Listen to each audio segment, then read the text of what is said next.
Good morning student, कैसे हैं आप सभी। आशा करता हूँ अच्छे होंगे। जब तक आवश्यक ना हो तब तक घर से मत निकलिए, घर में रहिए, सुरक्षित है। हम पढ़ रहे थे, हमने पिछले लेक्चर में अपना तीसरा अध्याय स्टार्ट किया था, फसल उत्पादन का खाद, जिसमें हमने खाद किसे कहते हैं, खाद क्या होती है, खाद के प्रकार क्या क्या होते हैं, ठीक है। और हमने गोबर की खाद किसे कहते हैं, वर्मी कंपोस्ट, खादों के और प्रकार पढ़े थे, उनके वर्गीकरण पढ़े थे। इसमें हमारा जो टॉपिक चल रहा था वो गोबर की खाद चल रहा था।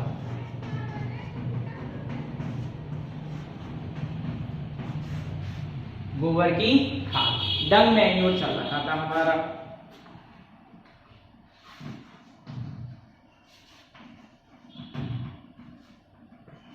ठीक है, हम डंग मैन्योर पढ़ रहे थे और डंग मैन्योर की हमारी डेफिनेशन हो गई।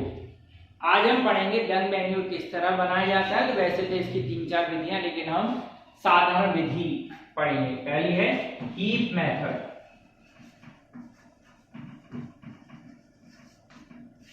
ठीक है। ये क्या है, ढेर विधि।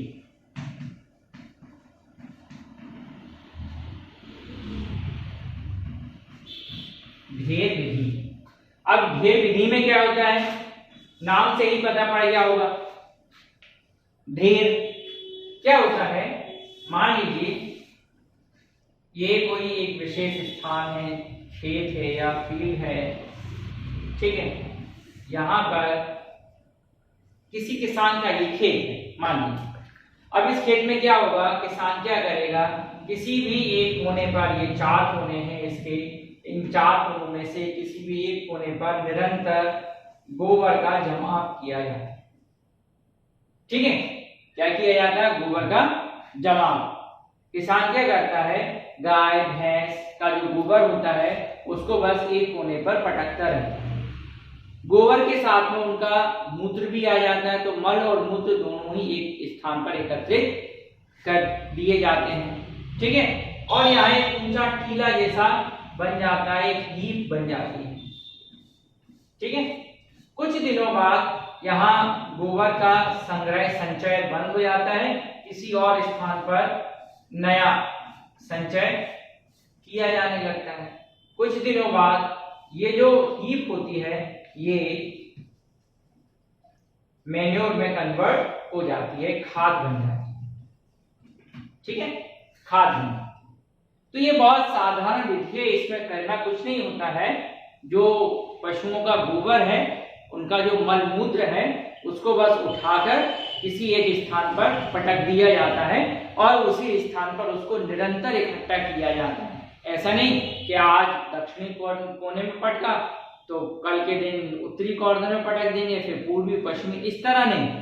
इस तरह तो जो गोबर होगा वो सूख जाएगा और सूख कर डंग केक में बदल जाएगा, कंडों में बदल जाएगा। तो कंडे नहीं बनाना है, क्या बनाना है, खाद। तो खाद कब बनेगी, खाद तब बनेगी जब वहां पर नमी हो।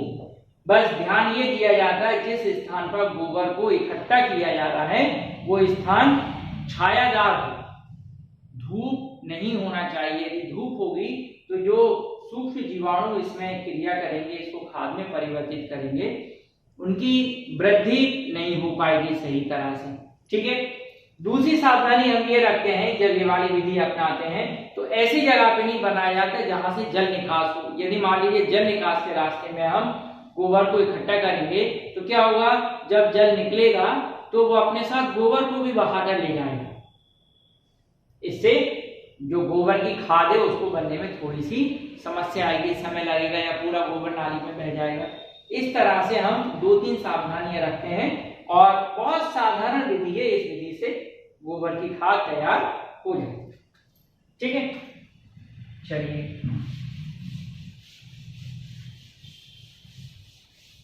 एक मेथड और है, इसको टैंक मेथड बोलते हैं। टैंक मीन्स टंकी या टंका, कुछ भी बोल सकते हैं, टंकी बोल दीजिए या टंका बोल दीजिए, टैंक मेथड। अब देखिए टैंक क्या है, असल में जो खेत होता है इसमें गड्ढा किया जाता है, ठीक है, और गड्ढा कर एक टंकी जैसी संरचना बना दी जाए, ठीक है। दीवारें चारों तरफ से, ये कच्चा होता है।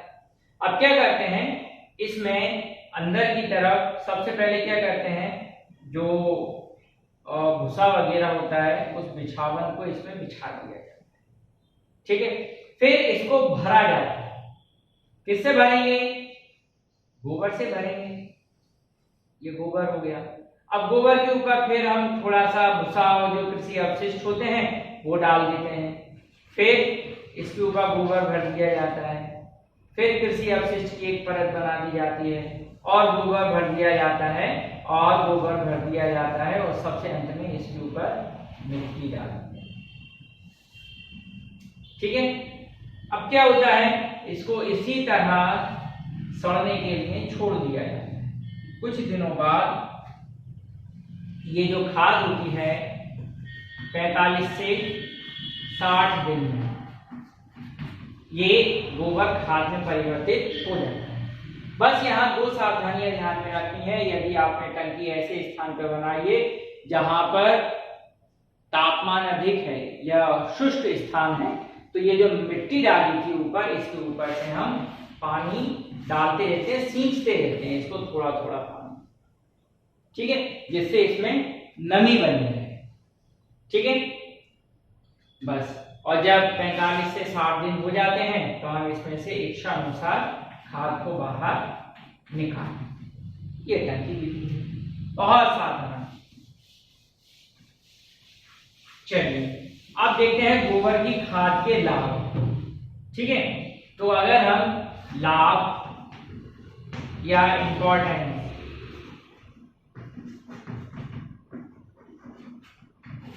इसके ऊपर ध्यान दें तो इसके बहुत सारे लाभ हैं। नंबर 1, ये प्राकृतिक खाद है, इसकी विशेषता भी यही है, प्राकृतिक खाद है। क्यों प्राकृतिक खाद है? क्योंकि ये प्रकृति से मिल रही है। प्रकृति में जंतु और पादप दो ही होते हैं, दोनों में से जंतुओं से मिलने वाली खाद या पौधों से मिलने वाली खाद, तो प्राकृतिक खाद होती है, ठीक है। क्योंकि ये प्राकृतिक खाद होती है तो इसका कोई भी साइड इफेक्ट नहीं है। साइड इफेक्ट से मतलब जैसे यदि आप बहुत सारा यूरिया डाल दें किसी पौधे में तो वो जल जाएगा, खराब हो जाएगा, मतलब जलना इन द सेंस वो उसकी वृद्धि रुक जाएगी, अवरुद्ध हो जाएगी, ठीक है। चलिए, गोबर की खाद में सभी पोषक तत्व पाए जाते हैं, लगभग सभी।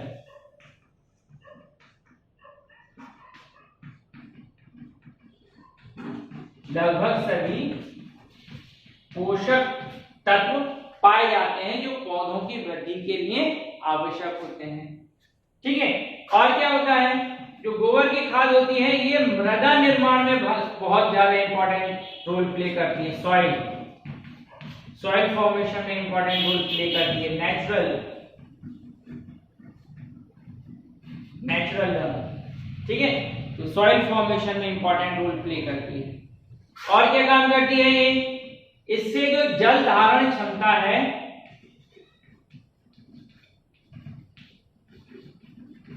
मिट्टी की या मृदा की, जो जल धारण क्षमता है, मींस पानी को बियर करने की जो कैपेबिलिटी है वो बढ़ जाती है, इंक्रीज हो जाती है। किससे? गोबर की खाद से, ठीक है। फिर गोबर की खाद से जो मृदा है उसकी उपज क्षमता या उपजाऊ क्षमता बढ़ जाती है। मींस जो गोबर की खाद है इससे मिट्टी की फर्टिलिटी रेट वो बढ़ जाती है, ठीक है। तो ये 4-5 बहुत इंपॉर्टेंट इसके लाभ हैं, बहुत प्रमुख लाभ हैं, ठीक है। इन लाभों को आप याद रखिए। ये थी हमारी गोबर की खाद, इससे होने वाले लाभ, ठीक है। एक चीज और याद रखिए, जो गोबर की खाद है इसको शॉर्ट में बोलते हैं हम FYM। FYM का क्या मतलब है? F का मतलब होता है फार्म, Y का मतलब होता है यार्ड और M का मतलब होता है मैन्यूर, ठीक है। तो क्या बोलते हैं? Farm yard manure. हिंदी में भी यही लिखेंगे इसको, फार्म यार्ड मैन्योर, ठीक है, मैन्योर या मैन्योर कुछ भी लिख सकते हैं, ठीक है। तो इसको FYM बोलते हैं। एग्जाम में कभी कभी ऐसे भी आ जाता है F.Y.M. इसके लाभ लिखिए तो यही लाभ है, याद रखिए। कभी कभी इसका 1 नंबर में पूरा नाम पूछ लेते हैं, FYM का पूरा नाम लिखिए, तो फार्म यार्ड मैन्योर, याद रखिएगा।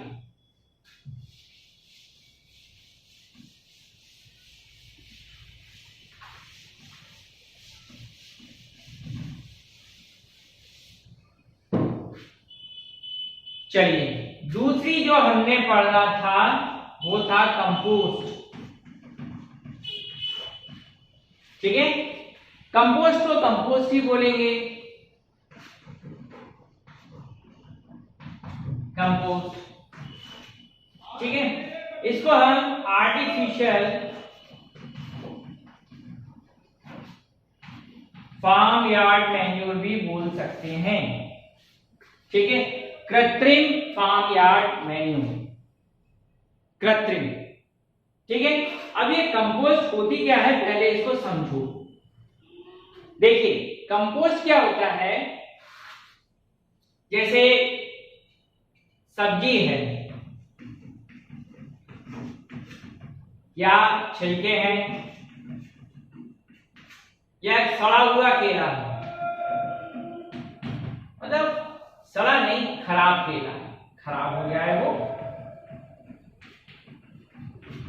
या आपकी मम्मी रसोई में काम कर रही थी, वहां से जो प्याज थी वो थोड़ी सी गल गई थी, प्याज कृषि अपशिष्ट है, ठीक है। वेजिटेबल्स, पीलिंग्स और रोटन, बनाना, अनियन और एग्रीकल्चर वेस्ट,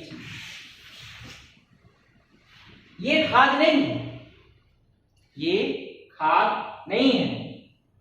इसको छोड़ दें या इसको भी शामिल कर लें तो सब्जी मनुष्य खाता है, केला भी मनुष्य खाता है, प्याज भी मनुष्य खाता है, कृषि में जो धान गेहूं आदि है वो भी मनुष्य खाता है, कुछ लोग उसके ऊपर छिलके खाते हैं, कोई छिलका सहित खा जाते हैं, तो ये हम खाते हैं। अब इन चीजों को जो मनुष्य के काम की नहीं बची, ये वस्तुएं जब मनुष्य के काम की नहीं बची तो इनको सड़ा गला कर जो खाद तैयार होगा उसको बोलेंगे हम कंपोस्ट, ठीक है। तो कंपोस्ट क्या है, कंपोस्ट एक ऐसी खाद होती है जिसको मिट्टी में सड़ा गला कर खाद की तरह प्रयोग किया जाता है, इसको बोलते हैं कंपोस्ट, ठीक है। तो कंपोस्ट क्योंकि इसको मनुष्य अपनी बुद्धि क्षमता के आधार पर सड़ाता गलाता है, ठीक है, इसलिए हम इसको कंपोस्ट बोलते हैं। आपके दिमाग में क्वेश्चन आ सकता है कि गाय का जो गोबर होता है उसको भी तो सड़ाया गलाया जाता है सर, तभी तो हम गाय के गोबर की खाद इस्तेमाल करते हैं। बिल्कुल नहीं, गाय के गोबर को या किसी भी जंतु के मल को आप सीधे ही खेत में डाल सकते हैं, तब भी वो खाद की तरह काम करेगा, ठीक है। जैसे बकरी की मेमनिया है उसको आप डायरेक्ट खेत में डाल दीजिए, वो खाद की तरह काम करने लग जाएगी। भैंस का गोबर है उसको सीधे खेत में डाल दीजिए, यहां तक मानव मल भी पटक दीजिए, वो भी खाद की तरह कार्य करने लगेगा। लेकिन ये सब्जियां पहले सड़ेंगी फिर खाद की तरह प्रयोग आएंगी तो दुर्गंध भी फैलेगी। तो हम क्या करते हैं, हम इन वस्तुओं को पहले किसी गड्ढे में सड़ाकर गलाकर खाद के रूप में परिवर्तित कर लेते हैं, ठीक है। जब ये कार्य हो जाता है तब हम इस बनी हुई खाद को कंपोस्ट की तरह प्रयोग करते हैं। समझ में आ गया? कंपोस्ट को आर्टिफिशियल फार्म यार्ड मैन्योर क्यों बोलते हैं? क्योंकि ये मानव बुद्धि क्षमता के आधार पर कृत्रिम रूप से बनाया जाता है। अब फार्म यार्ड मैन्योर क्यों है? अब देखिए, आप घर में भी कंपोस्ट तैयार कर सकते हैं, लेकिन घर में कितना कचरा निकलेगा? जो रसोई घर में छिलके वगैरह बनेंगे वही काम में आएंगे, ठीक है। उससे भी आप कंपोस्ट तैयार कर सकते हैं, लेकिन खेत पर कंपोस्ट अधिक मात्रा में तैयार किया जा सकता है, ठीक है। इसके लिए मुख्य घटक, कुछ घटक तो मैंने आपको ये बता दिए, ठीक है। कुछ और डाल सकते हैं इसमें, आप मल भी डाल सकते हैं गाय भैंस बकरी का, ठीक है। उनकी बिछावन भी डाल सकते हैं, ठीक है, इनका भी प्रयोग कर सकते हैं, मानव मल का भी प्रयोग हो जाएगा, ठीक है, और जो घरेलू अपशिष्ट हैं उनका भी प्रयोग इसमें हम कर सकते हैं। बस करना क्या होगा, सबसे पहले हम मिट्टी में, जमीन में एक गड्ढा बनाते हैं और ये सभी वस्तुएं हम उसमें डालते रहते हैं, भरते रहते हैं, जो भी बचा अपशिष्ट उसमें डाल दिया, ठीक है। गन्ना खाया, चूसने के बाद में जो गन्ना बचा उसको आपने उसमें पटक दिया। आप आलू लेकर आए, आलू को छीला, छिलके इसमें डाल दिए, ठीक है। बस ध्यान ये रखना है, जब भी हम कंपोस्ट तैयार करते हैं तो कंपोस्ट तैयार करने के लिए जो गड्ढा होता है उसको एक ही बार में भरा जाएगा। ध्यान देने वाली बात है, जैसे हमने गोबर की खाद तैयार की थी ढेर वाली विधि से, तो हम क्या कर रहे थे, गोबर डेली डाल रहे थे उसके ऊपर, डेली। यहाँ ऐसा नहीं है कि गड्ढा बना के रखा हुआ और हम उसमें रोजाना छिलके डाल रहे हैं, घरेलू अपशिष्ट नहीं।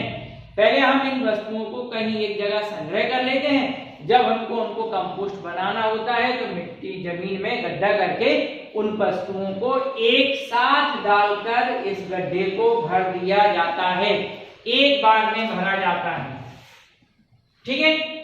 अब ऐसा क्यों किया जाता है, सिंपल सी बात है।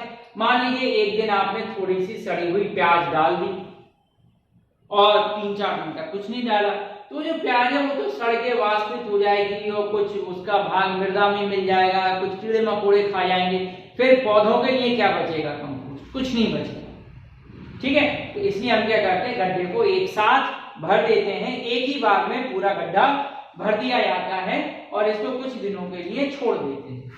लगभग 1 से 1.5 माह बाद ये इसके जो पदार्थ होते हैं वो खाद में परिवर्तित हो जाते हैं और इस प्रकार की जो खाद होती है उस खाद को कहते हैं हम कंपोस्ट, ठीक है।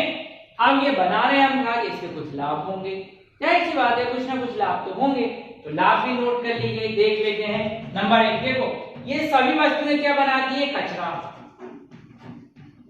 बनाती है। तो कंपोस्ट जब बनाया जाता है तो कचरा नहीं होता, ठीक है। याद रखिएगा, जब भी कंपोस्ट बनाया जाता है तो इससे किसी भी टाइप का कोई गार्बेज फॉर्म नहीं होता, कोई गार्बेज नहीं बनता, ठीक है। और क्या है, एक तो क्या हो गया, कचरा निर्माण नहीं होता, ठीक है। दूसरा क्या है, जब हम इसका प्रयोग करते हैं तो हमको प्राकृतिक वस्तुओं से खाद प्राप्त होती है। किनसे प्राप्त होती है खाद, प्राकृतिक वस्तुओं से। तीसरा, कोई पॉल्यूशन नहीं है, ठीक है, कोई प्रदूषण नहीं होता, बिल्कुल प्रदूषण नहीं होता। चौथा, मृदा निर्माण में सहायता होती है इससे। पांचवा, जो पौधा है उसकी उपज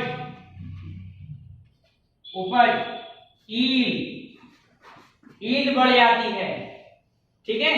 तो ये कंपोस्ट खाद के कुछ लाभ थे और उसको बनाने की विधि और कंपोस्ट खाद किसे कहते हैं, ठीक है, मैंने आपको बताया।